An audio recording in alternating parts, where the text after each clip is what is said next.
뇌 글림프 시스템을 말씀드렸잖아요. 뇌에 쌓인 노폐물, 쓰레기들을 깨끗하게 청소하는 시스템인데, 이 글림프 시스템은 반드시 잠을 자야 활성화됩니다. 그래서 수면이라고 하는 게 그냥 단순히 잠만 자는 시간이 아니에요. 자동차도 매일 달리게 되면 정기적으로 좀 쉬게도 해주고, 또 주기적으로 정비소도 가고 그렇게 관리를 하잖아요. 뇌도 마찬가지입니다. 수면 중에 글림프 시스템이 가장 활발하게 활성화가 되면서 뇌에 쌓인 노폐물들을 청소하기 때문에, 수면이 부족하면 마치 우리 아파트에 쓰레기차가 안 오고 그냥 지나가서 다음날 쓰레기가 쌓여 있는 것처럼 우리 뇌에도 노폐물이 수면이 부족한 만큼 그대로 더 쌓인다고 생각하시면 됩니다. 독서, 바둑 같은 활동, 뇌 건강에 도움이 된다라는 얘기 많이 들었는데요. 이거 정말 사실인가요? 도움이 많이 됩니다. 그런데 조건이 있어요. 새로운 자극을 하는 게 좋습니다. 예를 들어서 내가 바둑을 수십 년간 둬온 사람이라고 하면 지금부터 치매 예방을 위해서 새로운 취미나 운동을 할 때 바둑을 두는 것보다는 안 해봤던 운동, 다른 활동을 해보시는 게 더 좋아요. 예를 들어서 새로 악기를 배우시는 것도 좋고 새로운 언어를 배우시는 것도 굉장히 좋습니다. 근력 운동을 해보신 분들은 아실 텐데 뇌도 근육 성장이랑 똑같아요. 우리가 헬스장에서 근력 운동을 할 때 예를 들면 내가 가슴 운동을 매일 10kg로 반복한다라고 하면 처음에는 10kg만 들어도 가슴 근육이 점점 커지지만 나중에 10kg만 반복하다 보면 일정 부분 이상 근육량이 커지지 않습니다. 이게 점진적 과부하의 원리라고 하는데 10kg의 부하를 주다가 일정 수준이 넘어서면 20kg, 또 이게 적응되면 30kg 이런 식으로 새로운 부하를 줘야 근육이 성장하거든요. 뇌도 똑같은데 익숙한 운동만 반복하다 보면 그 이상의 자극을 받기가 어렵습니다. 우리가 낯설거나 새로운 것에 도전을 할 때 뇌에서는 BDNF라는 물질이 분비되는데 이게 쉽게 말하면 뇌의 성장 호르몬과 같아요. 이 BDNF가 분비되면서 뇌에 새로운 신경세포가 만들어진다고 생각하시면 됩니다. 또 이 외에도 책을 읽는 것도 제가 굉장히 추천을 많이 해드리는데 TV나 유튜브처럼 내가 수동적으로 뭔가 그냥 시청만 하는 것보다는 직접 뇌를 사용하면서 생각을 하면서 뭔가 읽어내는 것, 이렇게 능동적으로 하는 행위들이 이 BDNF를 훨씬 더 많이 분비합니다. 미디어에서 한때 유행했던 게 고스톱 치면은 치매 예방된다 이런 말인데 정말 이것도 사실일까요?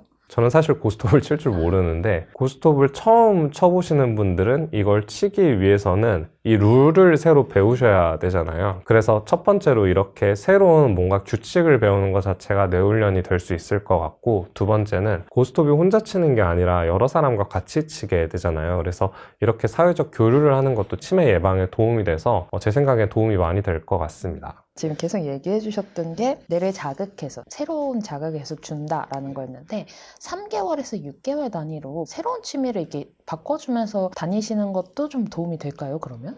기간이 사실 정해져 있는 건 아니에요. 어떤 사람은 좀 3개월 만에 이게 익숙해질 수도 있고 어떤 사람은 6개월 만에 익숙해질 수도 있는데 이게 사람마다 예를 들어 운동 같은 거나 아니면 새로운 걸 배우다 보면 일정 시점이 넘어가면 이거를 좀 충분히 많이 했다라고 느끼는 시점이 있을 거거든요. 그러면 그때는 이게 좀 익숙해진 상태입니다. 그래서 취미보다도 내가 치매 예방을 위해서 어떤 새로운 행위를 계속 해봐야겠다라고 하시는 분들은 사람마다 본인이 좀 익숙해지는 기간, 3개월, 6개월 혹은 1년이 될 수도 있어요. 기간 자체가 중요한 건 아니고 스스로 뇌가 얼마나 빨리 적응을 하는지가 중요한 거라서 본인 상태에 맞게끔 좀 운동을 바꿔가면서 하시면 좋을 것 같아요.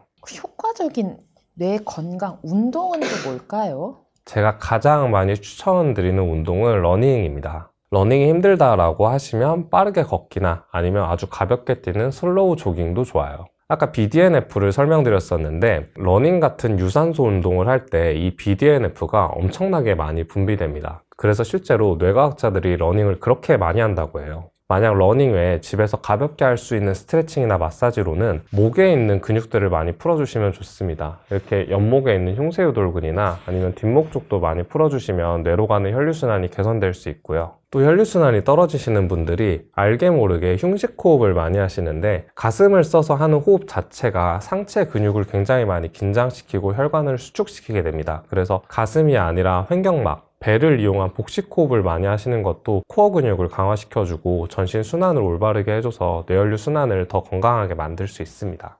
혹시 내가 복식 호흡을 하는지 아닌지를 어떻게 알 수 있을까요? 지금 바로 테스트를 해볼 수 있는데 이렇게 양손이 있다라고 하면 한 손은 이렇게 가슴 위에 두시고요.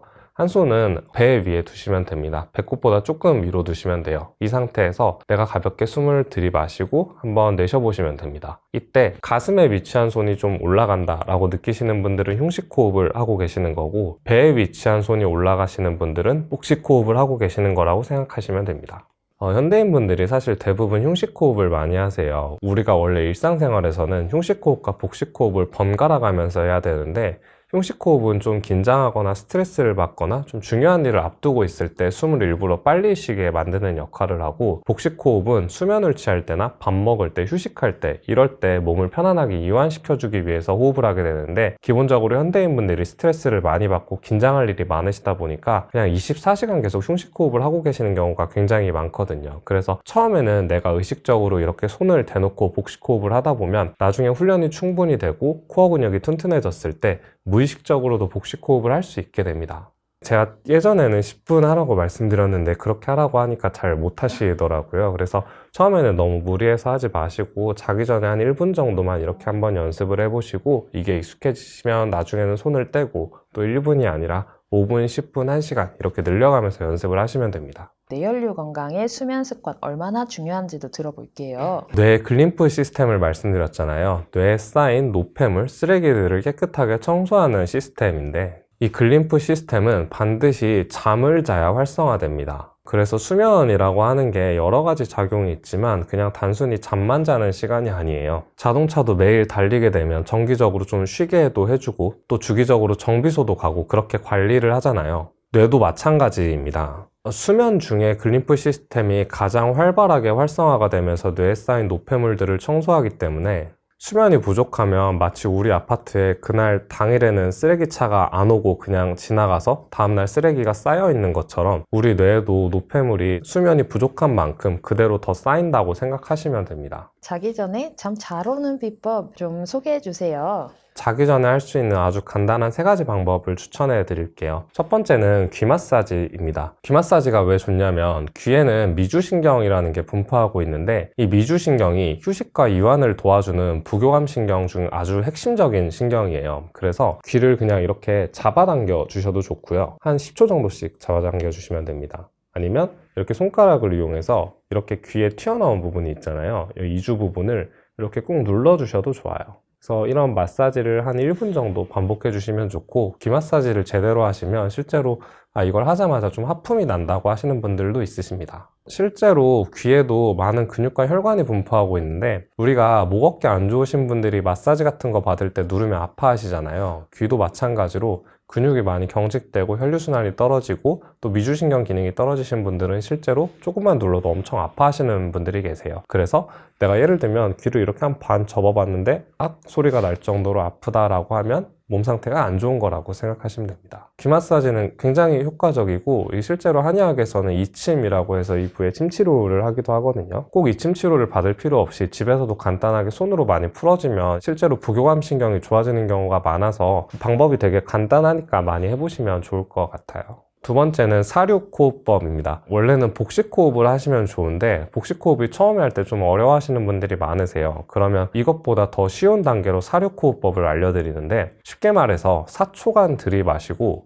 6초간 내쉬는 겁니다. 이게 별거 아닌 것 같지만 처음 해보신 분들은 이걸 조금만 해도 몸이 굉장히 좀 휴식과 이완을 취할 수 있는 느낌이 나거든요. 왜 그런가 하냐면 기본적으로 현대인 분들이 호흡을 굉장히 빠르게 하시는 경우가 많아요. 특히 흉식 호흡을 하다 보면 호흡을 천천히 하지 못하고 굉장히 빠르고 얕게 하기 때문에 이 자체가 몸에 긴장감을 유발하고 혈류순환을 떨어뜨리게 됩니다.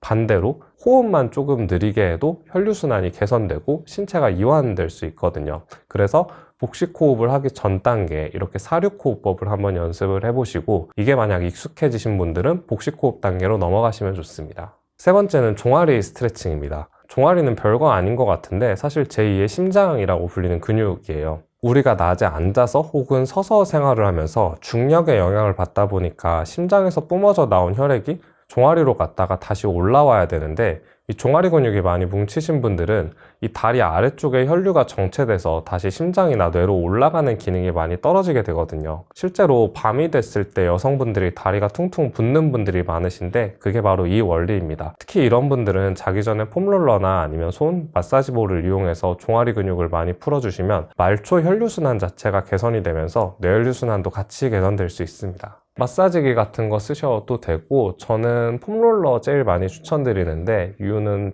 엄청 싸고 가성비가 좋아서입니다. 종아리 근육에서 이제 너무 아래쪽보다는 가운데 금복이라고 불리는 가장 근육의 두꺼운 부분 있잖아요. 그 부위를 많이 풀어주시면 좋습니다. 특히 밤뿐만 아니라 뭐 낮에도 항상 다리가 부으시고 이러신 분들이 있거든요. 그래서 붓기 심하신 분들은 압박 스타킹을 신으시는 것도 도움이 되고 이런 여러 가지 관리들은 한 가지 방법만 하기보다는 예를 들면 내가 다리가 많이 붓고 혈류순환이 떨어진다 하시는 분들은 압박 스타킹도 신고 저녁에 마사지도 하고 또 운동도 좀 같이 병행하고 이런 식으로 여러 가지를 같이 하시면 개선이 훨씬 빨리 될 수 있어요. 뇌 건강이 좋은 분들은 공통적인 어떤 생활 습관을 가지고 계신지도 궁금해요. 제가 진료를 보다 보면 유달리 연세가 꽤 있으신 분들도 뇌 기능이 좋으신 분들이 있으시거든요. 이분들 같은 경우는 우선 기상 시간이 일정하고요. 나이가 들었다고 집에 가만히 있는 게 아니라 항상 하루에 뭔가 하시는 일이 있습니다. 그게 나가서 운동을 하는 걸 수도 있고 아니면 뭐 일을 하거나 아니면 아이들을 돌봐주시거나 뭐 이런 항상 정기적으로 어떤 일을 하시고 또 항상 사회적 교류를 많이 하세요. 나이가 들수록 점점 사실 혼자 고립되는 경향이 굉장히 많은데 뭐 가족들이 될 수도 있고 아니면 친구들이 될 수도 있고 이런 식으로 항상 정기적으로 모임 같은 걸 많이 나가십니다. 또 나이에 관계없이 마치 어린 학생들처럼 새로운 걸 배우는 거에 대한 호기심이 굉장히 많으세요. 새로운 언어를 배우시기도 하고 테니스를 치시던 분이 뭐 골프를 배우시기도 하고 이런 식으로요. 또 스트레스를 받았을 때 이걸 마음속에 쌓아두지 않고 자기만의 방식으로 운동을 한다거나 친구를 만난다거나 하는 식으로 그때그때 푸는 방법을 다 가지고 계십니다.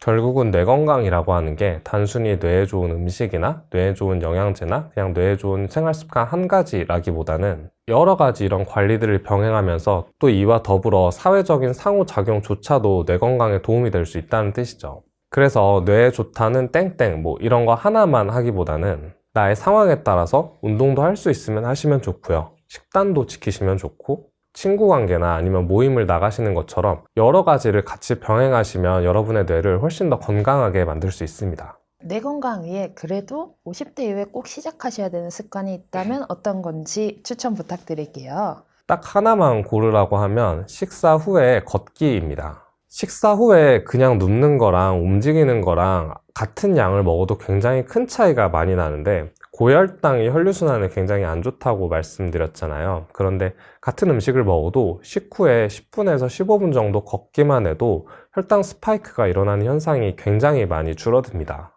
그러면서 동시에 뇌혈류를 개선시키고 또 소화 기능까지 좋아질 수 있어요. 또 식단 이외에도 추가로는 새로운 사람을 만나는 것도 아주 강력하게 권장합니다. 한국인들이 평균적으로 50대가 넘어가면서 이제 뭐 은퇴하시고 하면 사회적인 네트워크가 줄어드는 경우가 많은데 뭐 취미 동호회를 하시거나 아니면 봉사활동을 하는 것처럼 새로운 관계를 만드는 것이 뇌를 아주 강하게 자극하는 훈련이 될 수 있습니다. 혹시 내 뇌혈류가 나빠지고 있나? 이렇게 의심해 봐야 되는 가장 중요한 신호 한 가지가 있다면 무엇일까요?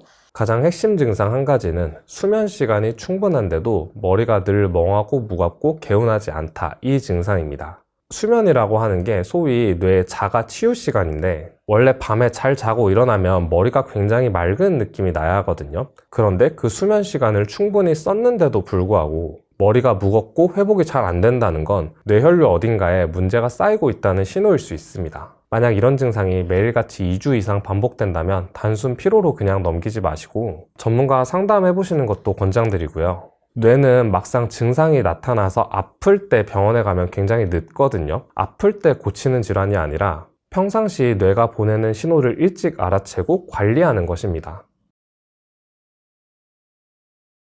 뇌혈류를 개선시키는 여러 가지 운동이나 식단이나 생활 관리를 통해서 치매를 예방할 수 있는 방법들에 대해서 소개해드렸는데요. 제가 영상 촬영을 할 때마다 늘 말씀드리는 건데, 이게 만약에 지금 정말 생활 습관이 안 좋고 이러신 분들은 내가 당장 증상이 없어도 뇌혈류가 나빠지고 있으실 가능성이 굉장히 높거든요. 그래서 오늘 말씀드린 여러 가지를 다 한 번에는 못 하더라도, 예를 들면 내가 잠을 잘 못 잔다라고 하면 자기 전에 귀 마사지를 한 1분 정도 해본다던가, 평상시에 호흡이 가쁘고 가슴이 답답하다면 복식 호흡을 연습해 본다던가, 이런 식으로 딱 한 가지씩만 일주일씩 먼저 실천을 해보시면 좋습니다.